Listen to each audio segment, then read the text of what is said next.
Let's now revisit the two examples we did for error handling via console messages, the circle and the bank. Let's now revisit the circle class. And we're going to create one exception class. We learned about how to generate it automatically using Eclipse in the earlier video. I'm going to leave you with that. Okay, we got invalid radius exception. You got this constructor over here, overloaded version, which will take a string value for the error message. And then, so there's a new kind of exception.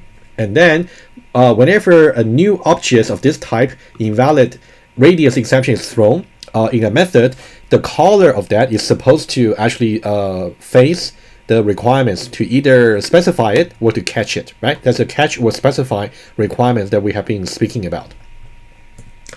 And for any method, okay, that's exactly what I meant. Okay, so now let's take a look at the circle. So we got a circle. Let me just go directly to the code and show to you the caller and callee. Okay, let's say over here.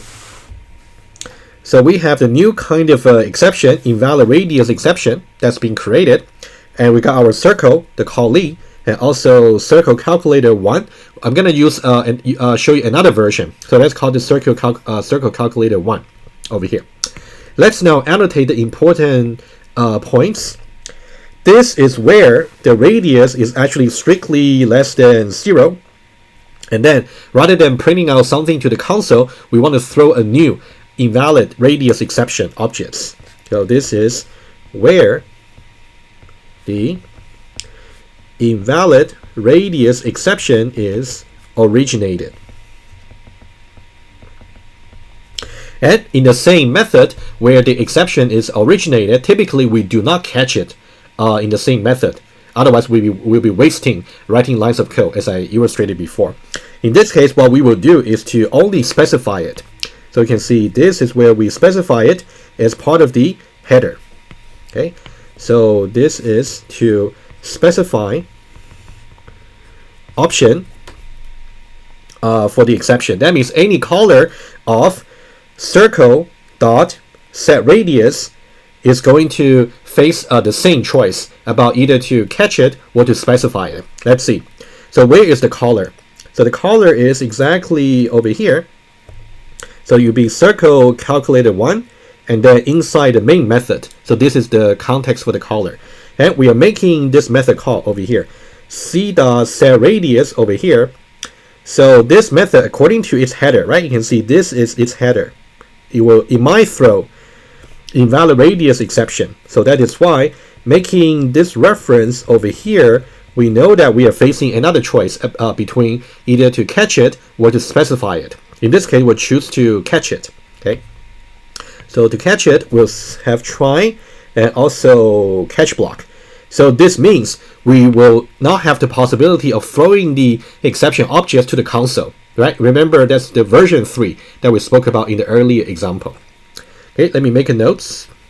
Okay, so once we got try and catch, so this means once the exception, the invalid radius exception specifically, is handled here, it will not be propagated further. Propagated further. Okay, it's rather easy to understand. So that's if you understood about the 3 versions of the examples to handle or not to handle in the earlier video, and this one should not be a challenge for you. Okay, I'm not gonna spend too much time on this. Okay, let me now move on to the exercise I would like you to try. Okay, but maybe before that, it might be worth our time showing you quickly on the debugger, and I will highlight really the real difference between this version here versus if hypothetically if we still used the console system that out the print line messages. Okay, so what the really difference is. The difference really is about the execution flow, but let's see that quickly. Let me go back to Eclipse. So where can you find this source file? You can go under the exceptions, circle and bank, and go under circle with exceptions.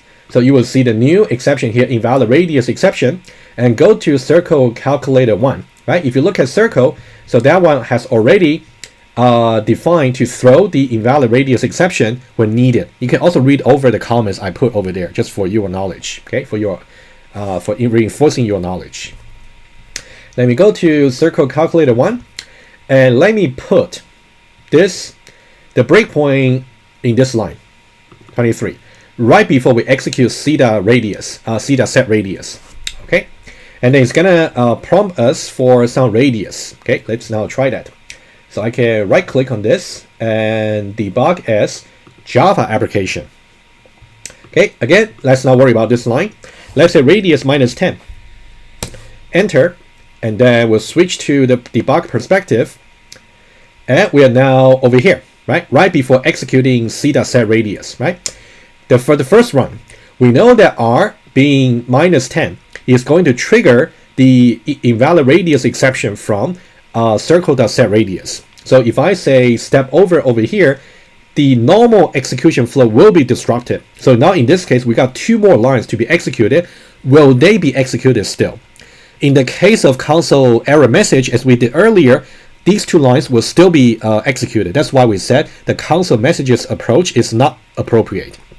But now, since we got exception objects in the play, in that case, if we got the invalid radius exception thrown from this particular method call, the runtime system will guarantee these 2 lines will be bypassed, not being executed. So I want you to watch out for the console output over here. These 2 lines about circle with radius, whatever has area, blah, blah, blah. So this line will not be printed to the console. Okay, let's try. As soon as I say step over, you can see it will jump all the way to, you can see it bypass these 2 lines. And since and also, actually, let me just be more precise over here. First of all, since some exception occurred, so it will bypass the rest of the try block for sure. And then it's going to execute the catch block. However, since in the catch block, we didn't have anything to be executed, so that it will appear as if we also skip that. But I can imagine that implicitly, this line over here doing nothing is also executed. It's just no line to execute, actually. All right. Okay, so that's about the first run. Hopefully you can see the flow, right? Again, you really want to make sure you understand the flow comparison over here between the normal and also the abnormal. Okay, it's really important for you to know. Okay, let me just go back. Okay, let's now go back to the Eclipse. Let me do one more run. Let me stop the debugger and let me now debug once more. Okay, let me enter the radius -10. Enter, and I'm now here, right? Let me now step into. If I step into, I'm going to switch the context into circle.radius. So that means the top of the stack, call stack, will become circle.radius. I don't need to visualize it. We have seen many examples already. Hopefully you're quite comfortable in visualizing this in your head. If I say step into, so now I'm in the context of circle.setRadius, right? And the R, which is -10, less than 0 is going to be true. So if I say step over, now I'm going to throw the exception. Now, as soon as I say step over, the exception will be thrown, and then we'll see exactly where we saw, what we saw earlier. So if I say step over, you can see we are actually going to go for this branch for the catch block. But since nothing is to be executed, so we will just jump directly to 31. So if I say step over, so that's why we go there. You can think about implicitly we also executed this line. It's just that it has no effects. All right. All right. So that's about the 2 runs I would like to show to you about the circle. Okay. And let me now present some exercise for you to actually try. Okay. You can also read over the slides, right? That's exactly what I just mentioned. That circle calculator 1, that's what I just showed to you. And then I want to talk about the exercise. When you look at circle calculator 1, there's only a single calculation for the radius, and in this case is -10. Is it possible for you to extend the console application in the following way? We want to say we will repeatedly prompt a new radius value until a valid one is actually entered. For example, let's say this is an example run. You will tell the user enter a radius, they will say -5. And then you will say radius -5 is actually invalid, try again. And Also, you want to say enter radius, let them try again, and then they will say -1, and that one internally should also trigger some invalid radius exception, and then and you will actually keep doing this until they enter something that's non-negative. In this case, 5. Okay, that's what I want you to think about how you can do it. Of course, this may be implemented without using exceptions, but this is one of the requirements. I want to think about the solution of properly using the exceptions for handling the error. Okay, you can pause the video and think about what kind of code you're going to write to extend circle calculator 1. It's a very important exercise I want you to do. Okay, and a hint for you, you may want to use a while loop or for loop. Okay, all right, assuming that you thought about it, let's now go over the solution very quickly with you. Okay, so this will be the solution over here. So let me now just go over the critical lines and now trace the code, maybe use some test cases together with you. Okay, the ones I highlighted in yellow are the critical ones that you should really watch out for. Okay, I use a Boolean variable over here for controlling whether I should exit from the loop, right? So I simply name it in an informative way. I say input radius is valid. So far, to begin with, I have not read any input radius that's actually valid. Valid meaning larger than or equal to 0. And then I would say, while this particular condition is actually true, I'm going to stay in the loop. While it is not the case that the input radius is valid. Initially, negation not false will actually be true. So that means I can enter the loop for the very first time. And then as long as the input radius is valid, keeps remain to be false. That means the input that I read from the user is simply just negative. In that case, I should really keep prompting them. That's the intuition. And then I'll simply declare the relevant variables over here and also create a circle objects. And then I'll say try over here, okay? And I'll surround the try around c.setRadius over here. C.setRadius is gonna throw the invalid radius exception if r is actually negative, in which case I'm going to catch that invalid radius exception. That will be the abnormal execution flow. In which case I'll print to the user and tell them try again. Otherwise, if the exception did not occur at this point, the invalid radius exception did not occur from this line, that means I'll simply continue the execution flow into here. In that case, I will set the invalid radius is valid, the input radius is valid here to be true. As soon as this is set to be true, when I go back to the loop and reevaluate this condition over here, not negation true is going to be false. So that means I'm ready to exit from the loop. So that's the very quick walkthrough about our code. But I would like to trace the code together with you quickly. Okay. Let me now try the following. Let's just try one iteration. Let's say the user is going to enter -5 and then they're going to enter 10. Okay, let's see exactly what's going to happen. And then let me also draw the console for you. Let's say this part over here is the console. Let me just give a little bit more space over here. Let's say this is the console. Okay, let's now try to trace the code. And for the first iteration, the user is going to enter -5, right? But before that, let me just see what should be done prior to that. Okay, so we're gonna execute this console application. We declare the scanner, that's fine, and we'll set a Boolean variable to be false. So you can think about the Boolean variable is like a standalone box. So input radius is valid. Okay, this particular variable. Initially, it's simply just false. Okay, I'm gonna put false over here. And when I evaluate the exit condition for the while loop, it's going to be exclamation mark and then the current value for input radius is valid. Not false. It's going to be true. So that means I will go ahead and execute the loop for the first time. And then that one there is going to say enter a radius. Okay, so in the console, it's going to be enter a radius. Okay, let's say the user is going to enter -5. Okay, if they enter -5, so that means this part here is going to read -5. So R over here is going to be -5. Let me just write it down. The variable R to begin with is minus 5. Okay, and then what about circle? Circle is going to be some object C, right? This one I can also draw quickly. C is pointing to some circle objects with the radius, let me just say R, right?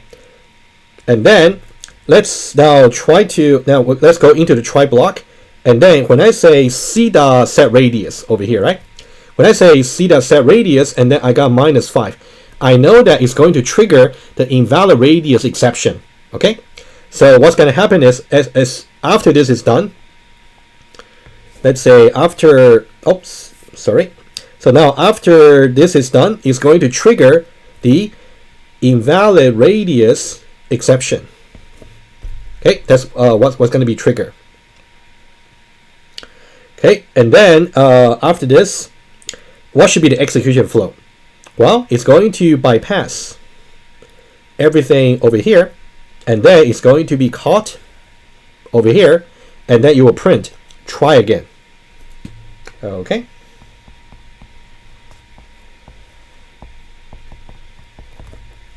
Hopefully so far so good. And then we're going to go back to the while loop again. Let me use a different color. When we go back to the while loop over here, and the input radius is valid, Boolean variable remains to be false over here. So not false will actually be true. So we are still going to print out this system out of print line for the second iteration. So it's going to be enter a radius. Enter a radius. And let's say this time the user will enter 10. So they're going to enter 10. Okay, so that means input next double, the value is going to be 10 this time. Right? So that's going to be 10. Okay. And then also we're going to create just another circle object. I'll just leave the same objects over here just for now. And then we're going to go to the try block, and then we're going to execute c.setRadius, and now this time 10 is larger than equal to 0. So that one is not going to trigger the invalid radius exception. So that means we're going to execute these 3 lines over here, right? So you can see the pink one is the first iteration where the radius is invalid, and the second iteration is green where the radius is valid. Okay. So now input radius is valid. Now this time we're going to set it to be true. It's really important. Otherwise you will never get a chance to exit from the loop. You're going to set it to be true, and then going to print out circle with radius, this R, which is 10, has the area, and then this one will be 314 if you do the math, right? So it's going to print out circle with radius 10 has area 314. That's what you're going to have. So after these 2 lines, and we're also going to bypass the catch block. So we are not going to say try again, which doesn't make logical sense. And we evaluate the final time for the while loop over here. Since the input radius is valid over here, has become true. The negation of that is going to be false. So we're going to exit from the while loop.